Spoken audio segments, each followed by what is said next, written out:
Hey folks, welcome back to the show. This is your host, Ryan Kennedy, and I'm super excited to be rolling out a new season of the podcast. We're at the start of 2024, and today's episode is going to be a series of strategies and tools for effective goal follow through. Not just goal setting, but also goal follow through. Everyone has great intentions when they set goals, but such a small amount of us actually follow through and achieve what we set out to. We set goals for our business, our career, our finances, our health, our fitness, and we're always all amped up and excited and motivated to hit these next milestones. We get that dopamine boost just by thinking about the goal. But the reality is, very few people actually establish a plan. These goals are just ideas. They don't actually have any meat behind them because there's no steps to effective execution. And so that's what I'm going to be outlining during this episode is exactly how to accomplish your goals and the science and strategies that I've learned through my own personal pursuits as well as countless people I've worked with in my clinical practice. So let's dive right in. I don't think goal setting is any, wonder to people. It's just setting a target, setting an objective, something you'd like to achieve. And I think the first step where people go wrong is they don't really think about the big picture. So everyone wants to make more money or improve their health or, get more fit. But the first question to ask after you've identified a desirable outcome like this is, am I willing to accept the sacrifices required to achieve that outcome? We all want the gold medal, but very few people are willing to train like an Olympian. So everything that we want to attain in life, it requires effort. It involves changing your behavior in some way. This could be skipping out on watching Netflix to work on your new business idea. This could be foregoing some tasty dessert so that you can stay on track with your nutrition. Whatever it is for you, it's going to take sacrifice. And so the first step is honestly asking yourself, is this a sacrifice I'm willing to make? Can I commit to this process? And as you ponder this first step, remember, everything in life is hard. Being overweight is hard, being broke is hard, having an unhealthy relationship is hard. But on the flip side, you know, building a business is hard, exercise is hard. All these things that you want to achieve are hard too. The beautiful thing about life is we get to choose which path we want to take. And if both paths are going to be difficult, why not choose the hard path that's going to bring more joy, more fulfillment, and more satisfaction to your life? Both paths are going to be hard during the journey. So why not choose for the desirable outcome? And I don't think that's lost on any of you. I think everyone realizes that when you break it down, like, yeah, of course, I'd rather be fit than overweight. I'd rather be wealthy than broke. But the real thing that you need to also look at is, what are you optimizing for? This is a helpful step when you're trying to set a goal. And to put it another way, like, what is the one thing that if you were to accomplish would have the most significant impact on your life? So maybe you're working 70 hours a week and have plenty of money. So you want to optimize for less work and more free time. Or maybe you're financially successful, but you're overweight and have various health issues. So you want to optimize for wellness. The reality is you can't properly focus on all your goals simultaneously. So it's important to get clarity on the highest priority area that will provide the greatest impact on your life as a whole. To sum up this idea, people oftentimes think about, like, what is the most important thing to choose to work on. And if you're not crystal clear on that, of the most important thing for you, then that is the most important thing, is figuring that out, setting aside some thinking time to really process what is going to have the biggest ripple effect in all the other areas of your life. Now, I'm biased. I obviously think health and fitness and wellness go, kind of as the foundation for all of us. But I live and breathe this stuff. So I understand that for other people, it might be to get into a better financial situation. For another person, it might be to work on their marriage or their relationship with their kids. Another person might be to build friendships and community and a tribe. We all have different seasons of our lives where different things are important based on what's slacking and what's going well and what's not. And so coming back to the key takeaway here is, I like to focus and go all in on one goal for a season. One of the issues I've made throughout my life is I set all these goals in all these different areas and I attempt to attack them all at the same time, especially around this time of year. And I think most people do that. They have goals for their health and fitness, financial goals, investing goals, career goals, and so on. And while, it's great to have all these aspirations, you can't do it all at once. I think it's really important. And don't get me wrong, I'm all about variety and up leveling in all areas of your life, which is why I've extended this podcast to cover topics beyond health optimization. And I've been bringing in people to talk about business and entrepreneurship and mindset and so on. But here's the reality, guys. You have a finite amount of time and energy. And spreading yourself too thin is just going to burn out and lead you to not following through on any of these goals. So find one priority, focus on one area. And when I say for a season, that could be for a few weeks, that could be for a few months, that could be for the whole year. Everyone's different, everyone's varies in terms of what they want to accomplish and what it's going to take to get there. But really, for a season of your life, focus on that. And then you can switch gears. And it doesn't mean all the other areas of your life have to go out the window and fall by the wayside. For example, when I'm in a season of really focusing on my business, I scale back my workouts. I'll do, four workouts a week that are about 15 minutes from start to finish. So I spend an hour working out per week. I scale back my social outings. I don't drink. I go to bed early so that I can wake up and get an early start on my work, because I do my best work very early in the morning. I don't plan any extended trips. This allows me to make serious progress too, because I'm in control of my environment here at my home base. And I begin to focus, kind of shift my focus on other areas I'm being called to double down on. So this is just an example of something that I do as far as modifying other things in my life that will still maintain. It's not like my health and fitness are falling apart, but it requires exponentially less effort to maintain something than it does to build, than to improve, than to grow something. And so I want you to think about where you want to reorganize your priorities a little bit. And really, what is the goal you want to fully commit to that maybe wasn't getting enough attention previously? So start with an area that you really want to improve and go all in on that specific thing. Now, the next step to this process is separating goals from systems. Goals are these overarching outcomes. Systems are the process to get there. Now, let's say you like to write and your goal is to start an email newsletter. The system is the writing schedule that you follow each week, the schedule for sending out newsletters. It's not the goal itself is to get the email newsletter going. It's build an audience and to build consistency, but you need a system to get there. Same thing if you're a runner and your goal is to run a marathon. Your system is the actual training schedule every day, every week, every month. If you're an entrepreneur and your goal is to build a massive, business, your system is how you're going to get there. Who are you going to hire? What's the sales? What's the marketing? What is the process as far as the plan of action? So your goals set the direction, and your systems are key for actually getting you towards that endpoint and actually making progress. So I want to go through some tips now that you're going to have a high level idea. We've covered a couple things. One is to get clarity on what sacrifice you're willing to make for your goal, what you're optimizing for from a high level, what goal is really going to change your life, and then what is the actual systems to break down to get to that goal. And so as you plan out your systems, I recommend you really set this in stone ahead of time. It's really hard to operate on the fly. And the research shows you're 200 to 300% more likely to execute on your goal if you schedule the specifics around the task. For example, rather than saying, I'm going to work out 3 days a week, which is what most people do, that's where they go wrong, schedule the exact details on your calendar. 30 minutes of weight training Monday, Wednesday, and Friday from 7 to 7:30 a.m. in my home gym. This will massively improve the likelihood of follow through and prevent you from booking other activities during that time, which is the number one excuse most people give on why they fail to follow through is, I'm too busy. Like, yeah, you didn't carve out time for the most important thing that you want to focus on.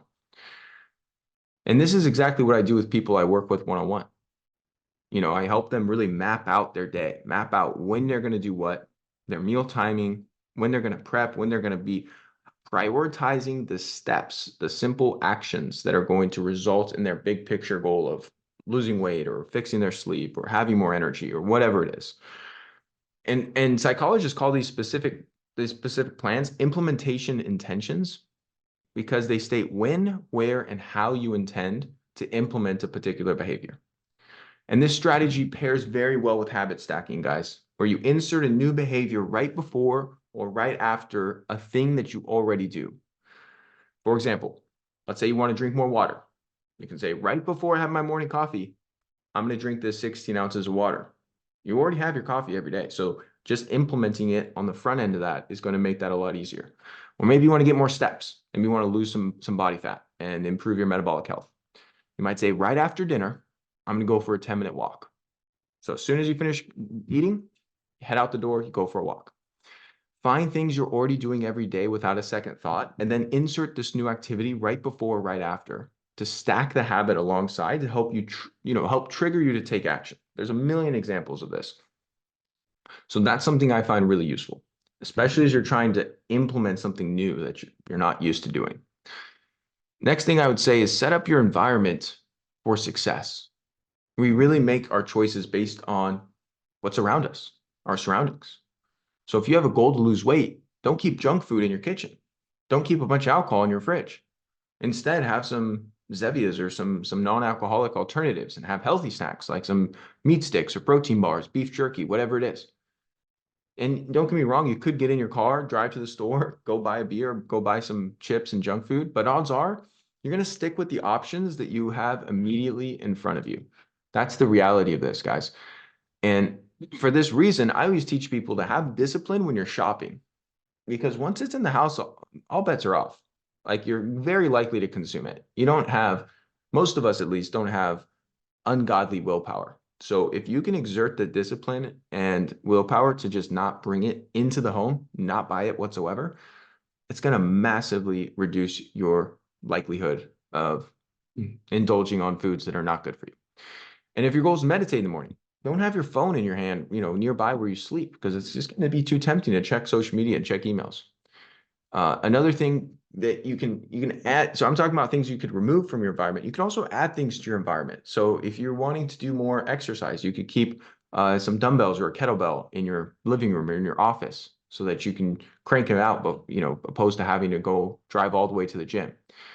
You can keep your water bottle by you all day if you're trying to stay hydrated, and if you're trying to drink less soda, or if you're just not drinking enough water, keep it in sight, within arm's reach all day long. That's going to make it significantly easier. So really the impact of these environmental defaults on our decision making is huge, guys. And so setting yourself up for success makes a world of difference. And then as far as forming new habits and breaking bad ones, you got to understand it's hard enough as it is. So why make it harder on yourself by keeping sweets in the pantry or 12 tabs open on your browser when you're determined to focus on one business task, right? So really don't set yourself up for failure. Okay, a couple more things. I'm going to go through a couple kind of quick hitters that I find super useful in this process. So one is commit when you're feeling motivated. We're more likely to follow through with something when it actually requires effort and action to opt out. So what that could look like is schedule a workout with a friend on Tuesday morning. You're unlikely to have to call up your friend and bail, even if you wake up feeling unmotivated. Or you could sign up for a yoga class. Rather than canceling it, you're likely just going to freaking go.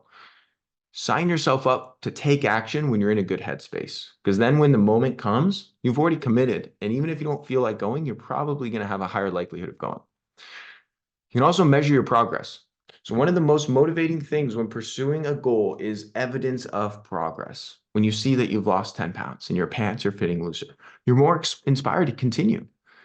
Keep in mind, this could also work against you if you don't have the right mindset. So if you're not seeing results while tracking, understand that's a valuable sign that you need to course correct and change your systems. So all data is good data. You just have to use it wisely. So if you've been eating healthy and exercising for 2 weeks or a month and you're gaining weight or you're seeing reverse progress, does that mean that you should just quit? No, it means that you should modify your plan. You should change the strategy that you've implemented to get to your desired outcome. A few other quick tools I've been finding helpful for productivity and sticking to goals. I recently put a grayscale mode on my phone. This is a game changer, guys. It just removes all color from your phone, which makes social media and a bunch of other shit just totally useless. I mean, it's reduced my phone usage time probably by 60, 70%. It's awesome. One other thing that I've done in the past that I've circled back to recently is these focused work blocks with refresh time. So the reality is if you have, let's just say 4 hours in the morning to work on stuff, you're not going to be able to work 4 hours continuously. And so what I find is helpful is allocating a certain chunk of time, maybe it's 30 minutes, maybe it's 40 minutes, towards a specific task where everything's off. This is a focused time. And since it's not super long, it's pretty manageable to keep your phone on airplane mode and to keep all efforts focused on this one task that you've established as the priority for this work block. And then allocate time on the back end as a refresh time to scroll on your phone or to step outside, get some sun, or to just take a little mental break and then come back and get started on your next work block. That has been huge for me because it's very daunting to say I'm going to focus deeply and intensely on work for a long period of time. And the opposite of that of just like putting around and having constant messages and distractions just results in you getting almost nothing done. The other thing I'd love to do is listening to binaural beats while working. Binaural beats are specific sound frequencies in the left and right ear that activate different brainwave patterns. And so you can find these for free on YouTube, on Spotify. It's very simple to find these at no cost. You have to be wearing headphones for them to work, or earbuds. You can't, have a mono speaker because it's playing different things in your left and right ears. And I find using something that's like a alpha brainwave, like more of a focused deep work setting, is awesome. I'm a huge fan. And then last thing I'll share on this is as far as some of these quick tools is I do my best work in the morning. And so it's very important to me to prioritize the first 1 to 2 hours of every day to my systems for hitting my highest priority goal. Highest priority goal, 1 to 2 hours a day. Now, other people might do their best work midday or late morning or in the afternoons, or maybe it's late into the evenings. When doesn't matter, but really finding that time of day where you are most focused, most productive, have the most creative energy, and focusing on the task that is going to move you closer to that priority goal that you've established. It sounds common sense, and I'm sure everyone's heard it before, but very few of us do it. And I think that this is a total game changer because the amount of stuff I get done in this morning, like 90-minute work block, almost compares to what I get done as far as deep work progress throughout the whole rest of the day. I mean, it's amazing how much you can get done if you're truly focused and on your A game mentally. All right, last thing I'll share is around identity-based goal setting. So you may think you are struggling with your goals and your habits because you're too busy, you're too tired, you're too overwhelmed, or 100 other reasons. But over the long run, the real reason you fail to stick with your habits is your self-image gets in the way. This is why we can't get too attached to one version of our identity. This process requires unlearning, and you have to continually edit your beliefs and upgrade and expand your identity. So if you see yourself as a fit person, it's going to be a lot easier to stay consistent with your training. If you see yourself as a hardworking, focused person, it's going to be a lot easier to get through your work. So the way that we view ourselves makes a big impact in our susceptibility to falling off track versus staying on track. And I've created a specific holotropic breathwork journey designed to help you with this exact thing, to really gain insight into what self-doubts and limiting beliefs are holding you back, different techniques to unlearn and expand your identity, as well as a number of other things to really help you make the internal mental shifts to let go of the old narratives and really step into your highest self moving forward. So if you want to sign up for this breath work, go to my website, ryankennedyhealth.com. You can learn all about it there. All right, in closing, I want you to think of someone in your life who would benefit from this information on goal setting. Share this episode with them. And I hope that in addition to learning a few things today, you make it a priority to take action and crush your goals in 2024 and beyond. Thank you so much for tuning into today's episode. If you found it helpful, please share it along to anyone else you believe it can serve.